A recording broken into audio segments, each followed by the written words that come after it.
as you can see, I've got my clear glasses on so I can look clearly into the past, back when professional wrestling did mean something and when matches took place in the ring and not in swamps where we had to have the lights outside. Even though we're outside, the lights have to go out. And boneyard matches and other things that took place. There was a single camera, there's a single ring, and in some cases a single announcer to make things work.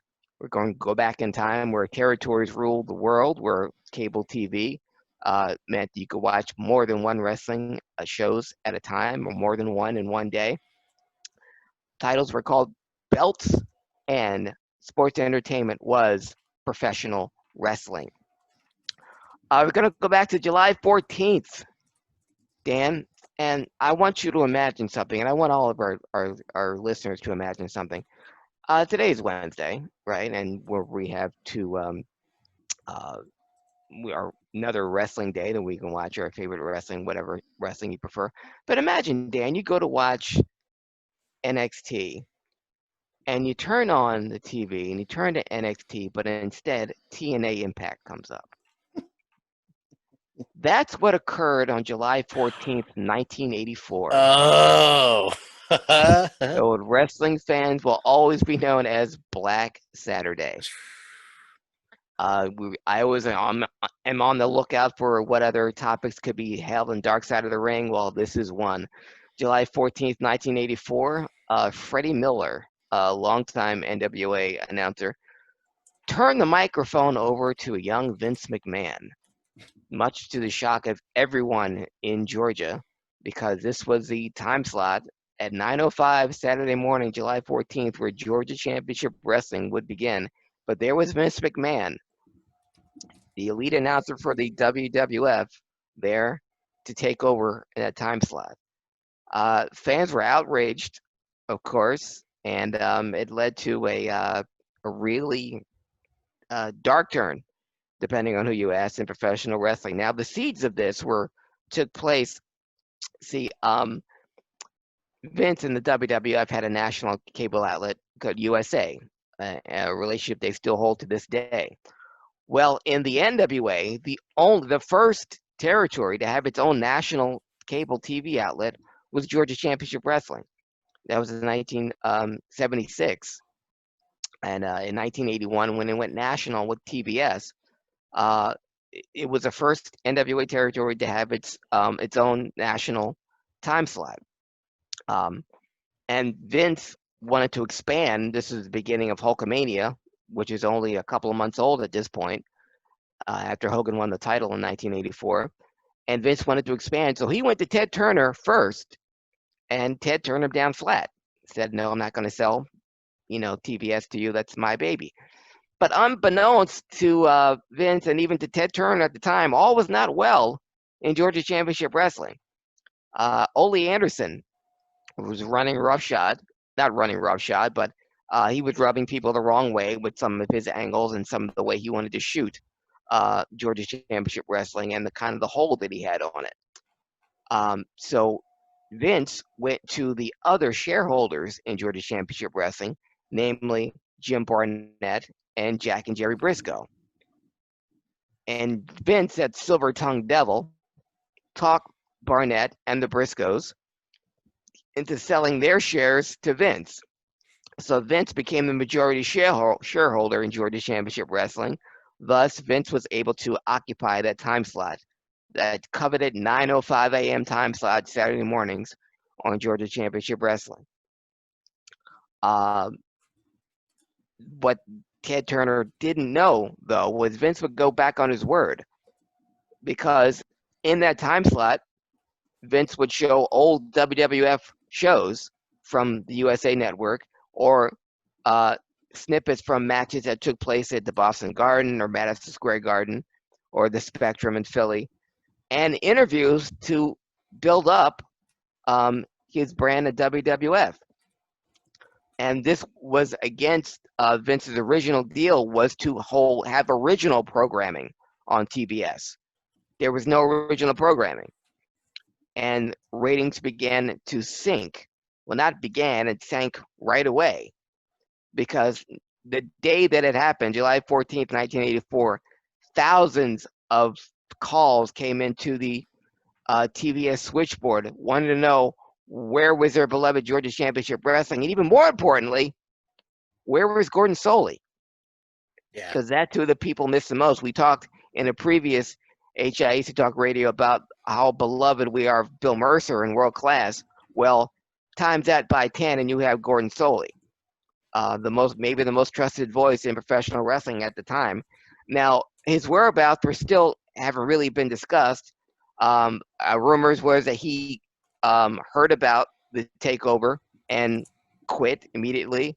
Other rumors that he was fired, along with a lot of other Georgia Championship Wrestling employees that were fired when Vince took over. But either way, fans were upset that their Georgia Championship Wrestling was gone, and even more importantly, that Gordon Soley was gone too. The ratings were in the toilet and were going down every week.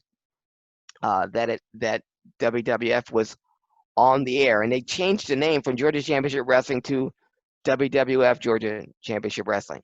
Oof. In an effort to quell the ratings lot. And not only were they losing, with the ratings going down, Vince was losing money on this deal. And Ted Turner, to combat that, he gave to put more wrestling on to counter the WWF program, because Southern fans knew, just like I knew back in 1984, while the WWF may be the most popular brand, they were not the best. And they certainly didn't have the best wrestling. I'll use the Dallas Cowboys. Now, the Dallas Cowboys may be the most famous football team in the world. Doesn't mean they're the best. And even Cowboys fans will say it's been a long time since anyone thought of them as the best. As a wrestling fan, I never thought the WWF was the best. That's why I always preferred the NWA. And fans even knew it then too. So Ted Turner, to combat that, he gave a Sunday afternoon slot to Bill Watts and his Mid-South wrestling organization, and he gave a Saturday morning spot before Vince McMahon to Ole Anderson. So Ole Anderson's Championship Wrestling from Georgia that came on at 7:30 a.m. on Saturday morning, which meant he came on at 4:30 a.m. Pacific time. That wrestling show outdrew Vince's. And the ratings for that Saturday morning show at 7:30 in the morning, Dan, outdraws everything that the WWF and the NXT are doing right now. And AEW combined weren't getting the ratings that Ole Anderson's 7:30 in the morning wrestling show on Saturday were getting. To give you an idea how big ratings were back in the day. So Vince trying to get out from under, and Vince got, I said July 14, 1984, when Vince took over. It wasn't until March 12th of 1985 that Vince finally had some original programming on it, and that was just to have to build up for WrestleMania that year. And even though he's losing money left and right, he went to Jim Barnett, one of the guys that he bought Georgia Championship Wrestling from, for some help. Jim Barnett directed him to Jim Crockett. And Jim Crockett said, I will take the Georgia Championship Wrestling slot off your hands for $1 million. And Vince took it, sold. So March 24th, 1985 was the last telecast of the WWF from Georgia Championship Wrestling. Coincidentally, a week before WrestleMania was to debut, and that was far-reaching because of that, because of what Ted Turner did for Bill Watts and Ole Anderson, giving them national TV outlets. Other wrestling federations followed suit. The AWA got a national TV deal with ESPN. So did World Class, and so did the USWA. Even Herb Abrams' fledgling UWF got a national cable spot with Sports Channel. So what Ted Turner did was open up the avenue for other wrestling organizations to have a national TV deal, and the one that took it and ran with it was ECW, but and that $1 million that Vince got from Jim Crockett to sell back his Georgia Championship Wrestling is what financed the first WrestleMania. Yes, So indeedy. July 14th, 1984, Black Saturday, is a far-reaching, even to this day, uh, iconic moment in professional wrestling, and still will always be known as Black Saturday. So, how many? How long did they broadcast WWF programming in that time slot? What was From it? July 14th, 1984 to March March of 1985. So just under a year. Yeah, Man, that's insane. and the ratings were horrible the whole time because they Completely showed different product. yeah, and they showed nothing but. And if you were already watching WWF, if you watched Championship, the WWF from Georgia, it was the same stuff you'd already seen. They didn't have any original programming. And keep in mind, during this whole time, Vince McMahon's deal with USA and the syndicated deal were still going on unabated. Yeah. So he already had his Tuesday Night Titans and the wrestling show from the USA that he would have anyway, and would also have on Monday, which would start into Monday Night Raw. So if you were already a fan of WWF, you already saw all the stuff anyway.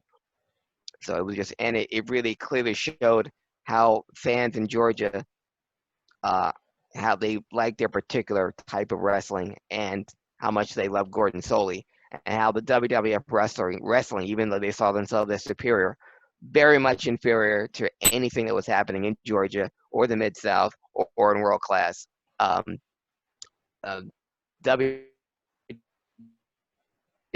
had the brand name, but if you want to see actual wrestling, exciting stuff, Vince always. I was watching the Andre the Giant documentary on HBO, and how it turned into the Vince McMahon show and everything, and he was talking about. I mean, and there was wrestling, and before I expanded, they would have wrestling in these tiny studios and these makeshift television studios. Said, yeah, and the wrestling kicked ass. The wrestling in these tiny studios in Georgia and in Memphis and in Florida were blown away anything that the WWF was doing.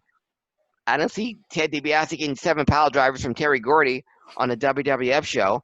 I didn't see Dusty Rhodes bleeding a gusher in front of Gordon Solie. I wouldn't see that on the WWF. I wouldn't see the Freebirds attack David Von Erich 3-on-1 on a world class show. I wouldn't see that in the WWF. But Man. yeah. But July 14th, 1984, Black Saturday, a dark day in professional wrestling history. Speaking of dark days, going back to July 16th, 1988. Coincidentally, it's the very first episode of the aforementioned Dark Side of the Ring. July 16th, 1988, was the day we lost Bruiser Brody. And I found that out by calling a wrestling hotline, Dan. 295 or 495 the first minute or whatever, and I just remember being yelled at by my mom because I called it 2 or 3 times in the course of a minute, because one of the things and Hulk Hogan, will he come back, and the Ultimate Warrior, and still looking for it and still getting details about the murder of Bruiser Brody. I'm like, whoa, what?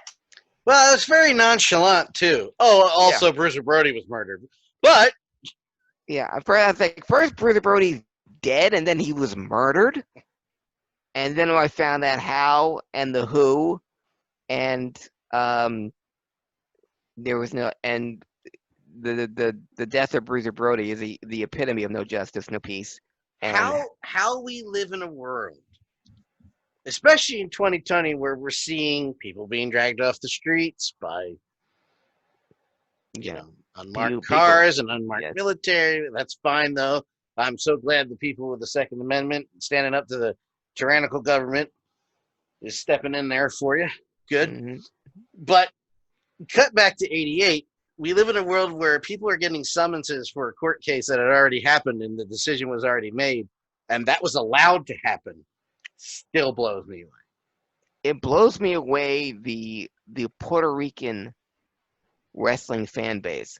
I got into a mini discussion about Jackie, there's someone put up in one of the Facebook wrestling groups a picture of Jackie Veneno with Yeah, the NWA heavyweight belt. sure. And it was like, who is this guy? How does he have the NWA belt? And I had to point out, um, he wrestled Ric Flair in Puerto Rico. And Ric Flair's told the story. Jackie Veneno, 5'6", 180, if that. But he was the most popular guy in Puerto Rico. Flair, who never heard of him, flew down to Puerto Rico because he had a big payday.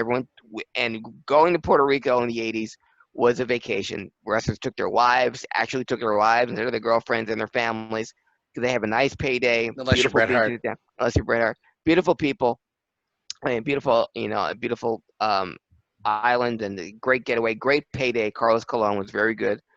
So at paying his wrestlers to come down. So Ric Flair was going to defend his title against this guy he never heard of. He looks out of his hotel window and sees this little tiny guy, 5'6", running on a bridge, and like 20,000 people running behind him. They're watching him train for this NWA belt. So during the match, and there's Puerto Rican military police surrounding ringside, and they're supposed to go to a 30-minute draw. And the ending, classic Flair, classic NWA ending, Flair's caught in a sleeper hold at the 30-minute mark. The bell rings. Everyone thinks that Veneno has won or Flair's been choked out, and it's a draw. Same ending he's done in hundreds of NWA matches around the country.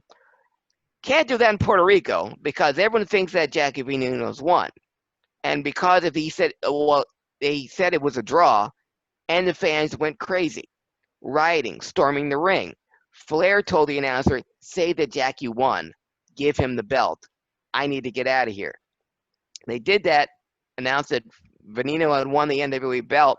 Didn't stop the fans from rioting, though. Flair had to legitimately fight his way back to the dressing room and stayed there for 2 hours before he could leave in an ambulance. He was smuggled out in an ambulance.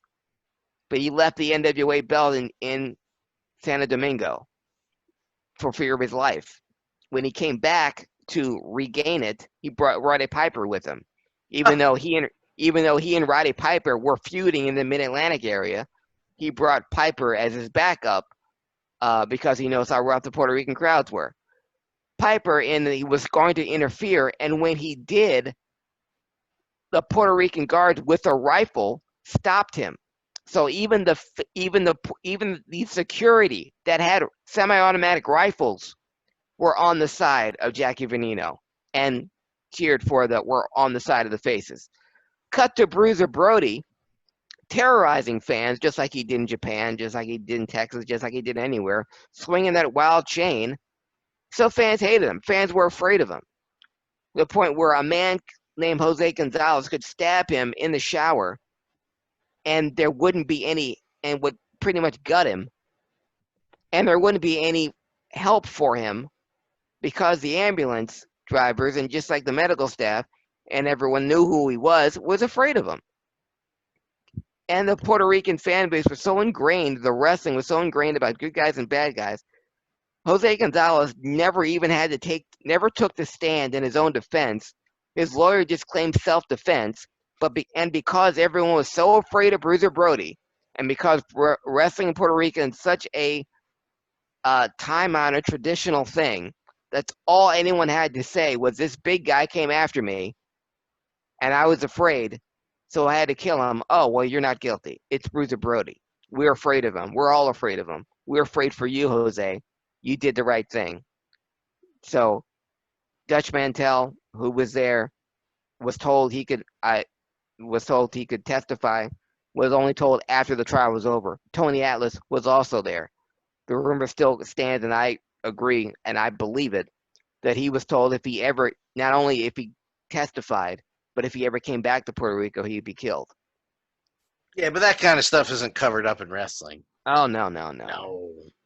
But so July 16th, 1988, Frank the Hammer Goodish, one of the greatest heels and greatest performers in professional wrestling, was taken from us. I just knew he had an ECW run in him at some point. Oh, God, yes.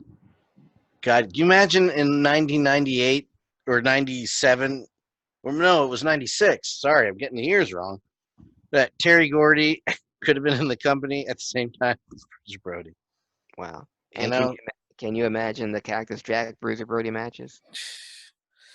and let me just state the obvious here. We've come to known as Hmm.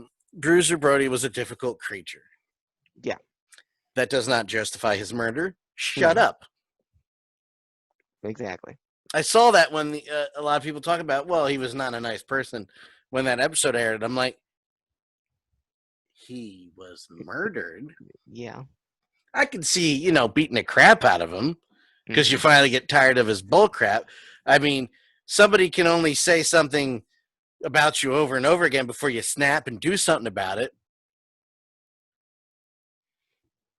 So Yeah. that would And have happened eventually, but murder, no. the people that had a problem with Bruiser Brody were pretty much just promoters, and And Lex Luger. and Lex Luger, and Brody's even said in his interview, I had no beef with Luger at all. My beef was with the ending of the match and with what I was told and what was actually going to happen. Yeah. So, and if Bruiser Brody doesn't want to sell, he ain't going to sell. And Lex Luger, wisest man on earth, he climbed out of the ring when he found that Bruiser wasn't playing, and I That would have done third it too. forearm, he's like, Yeah. I'm out. Okay. See you I'm out. later. Let me just climb over this cage very gingerly. Yeah, but Brody has said in interviews that he had never had any beef with Lex Luger. It was and I'm had glad he he's dead. oh, you must be glad you're missing out on history because Bruiser Brody would have been who had so many great matches left No, in I'm him, not. and I also believe he and Hogan had history in Japan. He could have been one of the guys that Hogan brought in, one of the giants that Hogan brought in to slay. The one time we would have benefited from a Hogan friend. Yeah, Well, yeah, one of a few times. yeah, Just not to offend anybody out there. yeah. Because Hogan's a good guy too. Yeah. But yeah, we lost Bruiser Brody July 16th, 1988. July 17th, 1994, I apologize, was the WCW's first Bash at the Beach, Dan.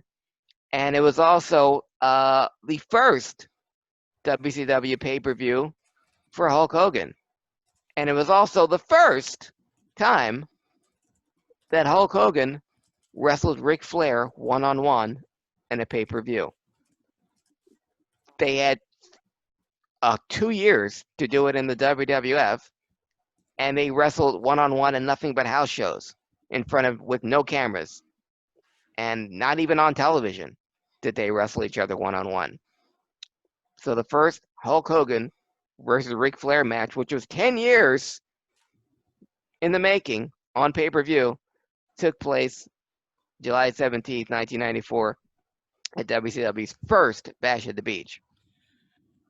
Now, I want to say that took the place of Beach Blast, correct? Yes. My memory serves correctly. As much crap as I give Hogan, and even though I don't like Terry, I still separate that from Hogan. Mm-hmm. That being said, a lot of Hogan I can't stand, generally. Yeah. But I was just talking to Jenny and Kelly about this weekend. The man has flashes of brilliance. Mm-hmm. And one of those matches is Ric Flair Hulk Hogan at Bash at the Beach. You couldn't get anywhere near those two without Mm-hmm. feeling the heat from that match. Now, some would argue, Mm-hmm. and they'd be correct, that it did change for a little while the face of the company, not for the best. When you look at the Starrcade before and after Hogan, Mm-hmm. see what was up at the top and what the results were. But it did start the turn for WCW finally. And you can't deny that. And you certainly can't deny Hulk Hogan's, as much as I'd like to. You can't deny his place in history in professional wrestling, what he did for the sport. No. That match is amazing. I just want to say that. See, when you said one would argue, I would. I'm not arguing with anything what you just said about how it turned. One would argue that it only turned when Hogan turned in 2 years. 2 years later. That's true. And as far as this match goes, I think it was lost in some of the window dressing, because if you remember, Hogan came to the ring with Shaquille O'Neal, Jimmy Hart, and Mr. T. Yeah. And Mr. Shaquille T. holding the title, looking at him going, Mm-mm, mm-mm. mm-mm, mm-mm. And Mr. T kidnapping Sherry, Sensational Sherry, who was in Ric Forgot Flair's about current. that. Yeah, I didn't see. So when you're talking about great match, those are the things I remember. Is I remember Shaq and Jimmy Hart and Mr. T walking away with Sherry over his shoulder. God rest Isn't her soul. isn't that the night of Steamboat Austin? Yes, Dan. It's like you're reading my notes for Sorry, entertainment. I was reading over your shoulder. I was going to say, because that's not all on that card. Okay. If that's not and that's not it. Hit the act now. Yes, the United States champion Steve Austin defeated Ricky Steamboat, and I believe this was a match where Ricky Steamboat injured himself. You Wouldn't talked have about known great. it. Yeah, I mean, he would have known, and he's that same bump that he's taken hundreds of times, and this one, he was on the second turnbuckle, and he went back and he sat back and he landed on his butt, but that one landing disrupted everything in his back, and he had to end his career. But you talk about great, mate. You talk about the Hogan Flair match, that being great. If you want to see vintage Steve Austin, before he came into the WWF, before the Owen mishap, Steve Austin, Ricky Steamboat is vintage Steve Austin. It's so Steve good. Austin many times, and he will take it to his grave that Ricky Steamboat's the best man he's ever been in the ring with. Watch those guys go, and it's a work of art. That I'm sorry. That also had Regal and Johnny B. Bad, right? Yeah, I don't remember hating that match either. no, That's TV title Regal. I mean, that's great yeah. stuff there. hmm Yeah. and what you said also holds true that the beginning of kind of the downward spiral of you got to see the matches that happened before Hogan got there and the matches afterwards, and then you're going to see more and more pay-per-views populated by Hogan's friends, by former WWF superstars, and seeing guys like Austin, guys like Regal, guys like Johnny B. Bad kind of being pushed away down by the wayside. And that's when the quality of WCW starts going down. You see Ric Flair losing time and time and time again to Hulk Hogan. You know what I do like about this show? I just brought up the Wikipedia page. 7 matches. Yeah, It's over. it's over. Shows are too long now. hmm Ah, Gonna drag it out. Also on that date, another big title change. Even though it's fairly recent, I usually like to stay in the past with this one, but July 17, 2011, only because how memorable the crowd was and the moment was. July 17th, 2011, WWE Money in the Bank in Chicago, in one of the most partisan crowds I've ever seen. The only other partisan crowd I saw like this also included John Cena. In New York, when John Cena went up against Rob Van Dam in a decidedly anti-Cena crowd, at WWE Money in the Bank, July 16th, 2011, in Chicago, John Cena was defending the WWE Championship against Chicago's own CM Punk. CM Punk making it very clear that once he won the WWE Championship, he was leaving. His contract was going to expire at midnight on July 17, 2011, that he would leave the company and take the WWE title with him. John Cena came into the ring just like he did against Rob Van Dam to a chorus of heavy, thunderous boos, but walked in with the championship belt held above his head down, and responded to all the boos. Punk and him would have a very good match. Even Vince McMahon coming out at the back to try to recreate the Montreal screw job, telling the referee to ring the bell when Cena had Punk in the attitude the STFU.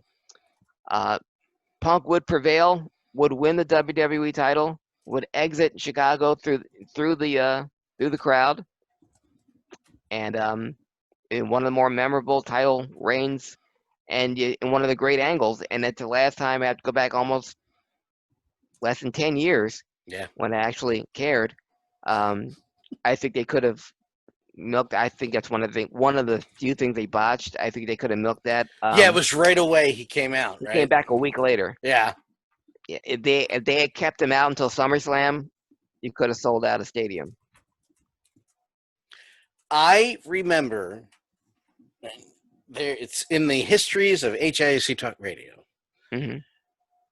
One of the last few times in recent history where a match ended, I went, huh? Yeah. Because for all intents and purposes, he was gone. There's no way Vince was going to let him win this match, right? Yeah. Right. Yeah. And then he wins, and you're like, but wait a second, hold on. Every now and then, Vince still pulls it out of his ass, and and that was one. That's why I had to include it in this week's wrestling historian because that was one of my. It's wrestling history. Perfect. It is the segment for it because that will go down as a classic moment in wrestling. And while I agree with you 100% without reservation or argument that they didn't wait long enough to have that moment. Should have been a while. Should have gone on and had John Cena have a title for a month and then. Yeah.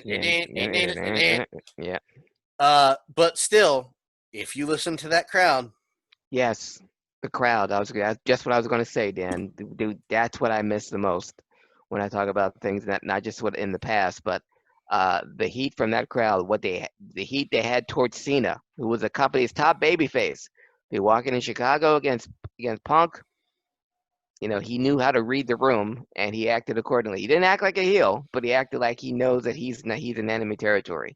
And that was a great part on John Cena, great on CM Punk, an incredibly interesting and important match in wrestling history.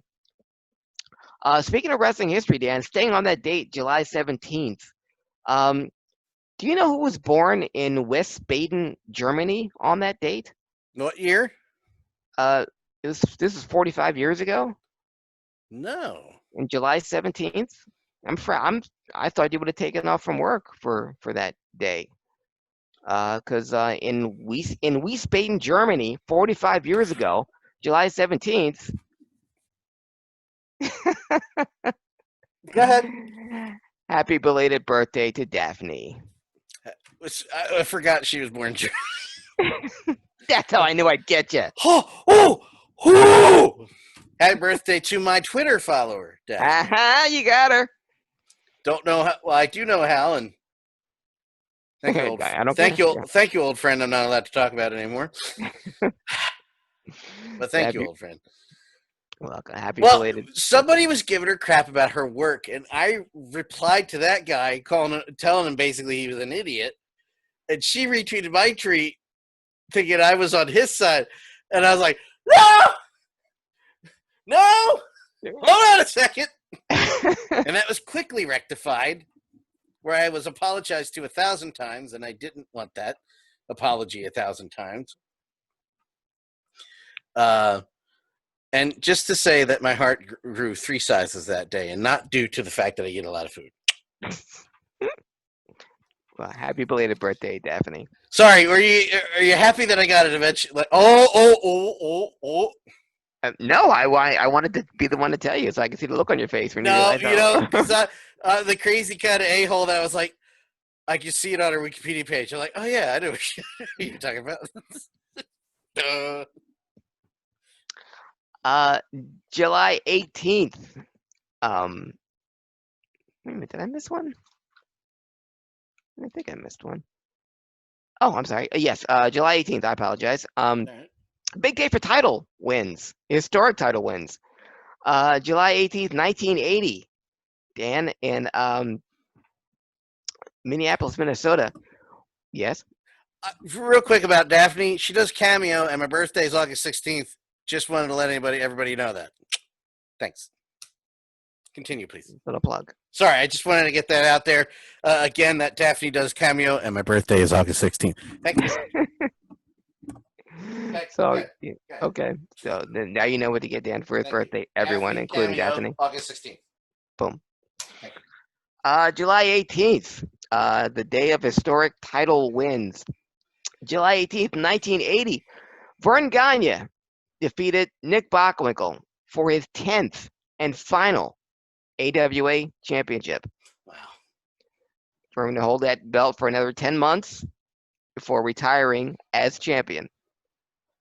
But July 18th, 1980, Vern Gagne ended the 5-year reign of Nick Bockwinkel for his 10th and final AWA championship. This is where I take the opportunity, as usual, whenever we mention Nick Knockwinkles. No, other way around. Nick Bockwinkel. His name. Only I could do that perfectly. And tell you how good he was and who he was, the best person on the mic ever, unlike your host who can't speak English right now. Go ahead. Staying on that date, July 18th, 1989, Tully Blanchard and Arn Anderson would defeat Demolition to become the first team ever to be NWA Tag Team Champions and the WWF Tag Team Champions.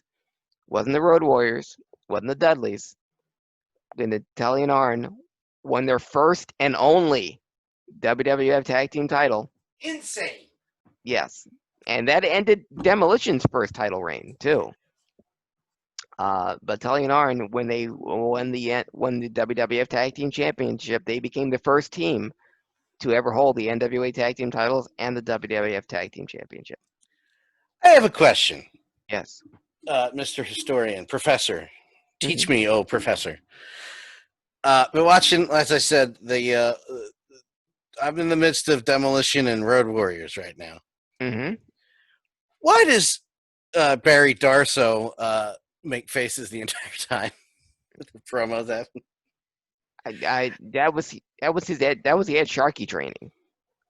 That was the Ed Sharkey training that he followed. And remember, this is the first time, and out of the multitudes of aliases that Barry Darso has had during his wrestling career, this is the first time he actually really got a chance to let loose. That's true. When he was part of the Koloffs, he was very stoic. When he was Crusher Darso, the Russian sympathizer with Nikolai Volkov, he was very stoic. With Demolition, the first time he's wearing face paint, to emulate his Minnesota buddies, Hawk and Animal. So that's how he would. He was good. He's good on the promo. He's never terrible, but and then they cut to either Crush or I'm having a brain fart. Axe, thank you. And he never stopped moving. He do this thing. I'm like, what are you doing? Stop and it. he also has to remember this is WWF, so everyone had to be a character. This is during the height of the cartoon. The Mountie, the Goon, TL Hopper, Skinner, TL Hopper, the Red Rooster. So everyone, you have to be a cartoon. Yeah. At this point, so that's why. It reminds me of Will Sasso was on our favorite radio show, and the guys were talking, and rightfully so, about his work in the Three Stooges movie and playing Curly, and he didn't realize when Mo and Larry are talking, the hand gestures that Curly was doing, the feminine hand gestures that Curly was doing. And Will Sasso said, when I always watch the Stooges, but when I got the role, I just watch Curly's hands during any Three Stooges. When when Mo and Larry is talking, he's always doing so. He's always doing something. So he's moving, yeah. Yeah, so that was Darso, or Fat Darso, as Ernie Ladd called him. Fat Darso, and Fat he was allowed Darso. because he's Ernie Ladd. Yeah. And you remember what he called Bundy? Bundy, you fat piece of ass. What are you going to do? Tell him to, hey, you know what? Ernie, I don't like what you call it. Okay, what are you going to do about it? I cover the grounds I walks on. I'm Ernie Ladd. Remember what I did to the Briscoes? You fat piece of ass, because I said so. Bundy, you fat piece of ass. We bring guys in to get you over, and what do? You dumb yourself out of position. Hey, come on, Fat Darso.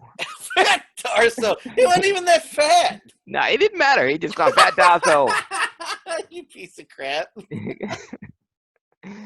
You missed the spot. Or when he held Dr. Death Williams in a corner just for 5 minutes because he was really excited and he was missing his spot, and Bernie just kept him in a corner and wouldn't let him out. This is Steve Dr. Death Williams, who's no slouch, but Ernie wouldn't let him out of the corner. Said, they got to learn you something, kid. He's trying to learn you something. There's I don't want to get on an Ernie Ladd tangent again because we've done it like twice in a year. But if Ernie wanted or didn't want somebody to do something, it's just the way it was. Yep. Yeah, Ernie Ladd. But a great teacher, great motivator. And those insults to Barry Darso, to King Kong Bundy, to Jim Cornette, Ted DiBiase, Junkyard Dog made them the superstars that they are. What was the one? What did he call Jim? Neidhart? No. Cornette. You said Cornette. Oh, Cornette. Oh, he just called him corny. And when by the time he got there, Ernie was kind of on his way out. He was still the main booker, but he was kind of on his way out. But when he got there, he just heard stories, because that's how big and literally and figuratively Ernie Ladd was. So when Jim Cornette debuted in Mid-South, you just heard stories about where Ernie Ladd would tell people, would call some people, and people would use their Ernie Ladd-isms to other people. Because you're going to dumb yourself out of position, kid. Gonna dumb your way out of it. That's one of the best things I've ever heard. Yeah, well, Fat Dasso and his partner Axe lost their WWF Tag Team Championships to Tully Blanchard and Arn Anderson, July 18th, 1989. Staying on that date, July 18th, 1993. This date is for a first and last title reigns. July 18th, 1993, Ric Flair defeated Barry Windham for the NWA title, for his 10th and final NWA championship. Now, during this title reign, the NWA would opt out of WCW, and the title would be renamed the WCW International title. And the WCW World Championship will take the place of the NWA title. But Ric Flair's win over Barry Windham for the NWA title would be his 10th and final NWA Championship win. I just respect WCW for keeping the lineage well after the NWA was gone. Yeah. And, the Goldberg matches where he was champ. This lineage of this championship dated back to 1905. And I was like, he was a kid. I'd be like, that's been gone for a while there. I don't know. And when you look at WCW title history, they keep the lineage. It's like melded on there now. Yeah, the United States Championship that the WF has. Don't even get me started. Doesn't make any sense. Yeah. That was July 18th. July 20th, 1963. Now, Dan, you remember I said just earlier, July 18th, 1980, Vern Gagne won his 10th AWA championship? Yeah. Well, July 20th, 1963, Vern Gagne defeated the Crusher for his 4th AWA championship. So that was 17 years apart between when Vern Gagne won his 4th title, 1963, to 1980, when he won his 10th AWA championship. Vern must have known somebody. Yeah, Vern knew himself. And it's one way to run a company, and you're the top guy. You can keep yourself on top for as long as you want. And to Vern's credit, Vern, a legendary teacher of professional wrestlers, namely the aforementioned Ric Flair, namely the aforementioned Ricky Steamboat. You train in the Vern Gagne gym, or under the tutelage of Vern Gagne, you keep yourself in phenomenal shape, and you never get tired. Vern Gagne wrestlers from Flair, Steamboat, Ken Patera, Iron Sheik, they may not have the best matches. Well, in Patera and Iron Sheik's cases, they may not have the best matches, but they never get tired. And Flair, even though he drank the excess every single day for 30 years straight, and pills and women and what have you, never got tired. Could still wrestle a 60-minute match every day of the week and twice on Sunday. Never blow up. Vern Gagne, the man who taught all of those men conditioning and cardiovascular and weight training, all that. And if any other person could do it, could win a title in 1963 and then win the same title 17 years later in 1980. It would have been Vern. It would have been Vern at 51 years old. Won his final AWA title. But yeah, it was July 20th, 1963. 10 years later, in Houston, Texas, funk country, which will come into play later, Jack Briscoe would defeat Harley Race to win his first NWA championship. Jack Briscoe had a long feud with Dory Funk Jr. in Florida and in Texas. The plan was for Jack Briscoe to win the NWA title in Texas. Dory Funk, of course, said no. Enter Harley Race, who had long been a favorite of the NWA and long been a great wrestler, technician, dependable, and could work his ass off. He had defeated Dory Funk Jr. Only 57 days earlier, and so Jack Briscoe would defeat Harley Race to win his first NWA title. And Harley Race wouldn't win the championship again for another 4 years. And before he won the title again, Harley Race had the distinction of being the shortest reigning NWA champion ever. Wow. Ever. Harley Race was a footnote. He only held the title for 57 days. And until he regained it, February 6, 1977, he was known as the shortest reigning NWA heavyweight champion ever. But Jack Briscoe will win his first title in 1973, July 20th. Which brings us to today. Another big day of birthdays. Akira Tazawa turned 35 today. And Shawn Michaels, aforementioned, turned 55 today. Yeah, but which one? The one to the left or the one to the right? Michael Sean Higginbottom would be turns 55 years old today. I don't know if he can see clearly. I don't know if I'm talking to this one or that one. I can make that joke. I too have a lazy eye. But now it's pronounced as Sean because No.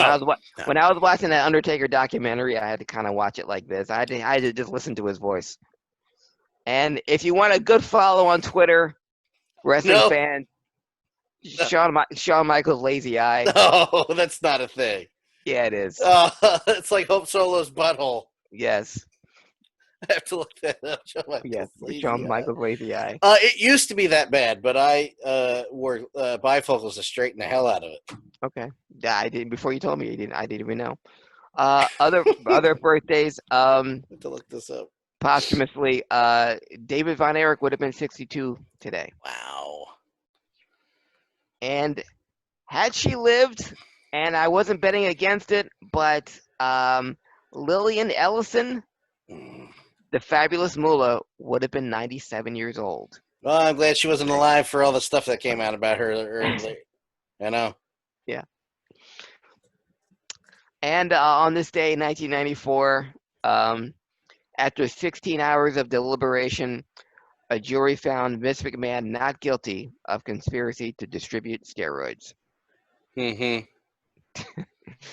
26 years ago today. And that, gentlemen and ladies, is the wrestling historian. Craig, I want to thank you for that lovely trip back into the past to talk about the wrestling that kicked ass. I just I cannot find Shawn Michaels' lazy eye on Twitter anywhere. I have to find that. I'm sorry. But I was stealing that song from the Angry Video Game Nerd. Craig, next week, Nerd Herders returns. So I am unsure as of this writing if we will have a wrestling historian. We'll see how it goes. Write it just in case. I always do. And if not, we'll merge it into the following week. This is going to be our first try to take a break from wrestling podcasting. And I think I envision it as doing a show for the Nerd Herders and then doing Wrestling Historian. So we still have a Wrestling Historian episode. Yes, with special guest Bick Knockwinkle. Bick Knockwinkle, Jesus. Leg Krigons, where can people follow you? People can follow me if they choose to. Facebook, Instagram, and on Twitter at Craig Lagons, CraigLiggeons. That's going to be a Twitter highlight and a Facebook highlight within the next day or two. Bick Knockwinkle. Follow me on Twitter at Nandaw83. Danlaw83. vocnation.com for the podcast. And you should also go to your smartphone. It's working now on Android. Google finally got their head out of their ass and got rid of Google Play Music. Now Google Podcasts. Go to your iPhone or your Android. Type in VOC Nation Radio Network. Pops up right there. Easy now. Subscribe. Tell your friends. Tell your family. Tell your family who doesn't like wrestling that we're just awesome and to subscribe. And, of course, if you're not watching live on Twitch, twitch.tv/Daniel83, live streaming Monday through Fridays at 8 p.m. every Wednesday, Nerd Herders or Wrestling. If you're on YouTube, if you're on Twitch and you want to see the finished product on YouTube, youtube.com/Daniel83. I made it so easy. Just type in Daniel83. For Craig Lagans, I am Can Dalachico. We'll see you next week. Goodbye, everybody. Wow.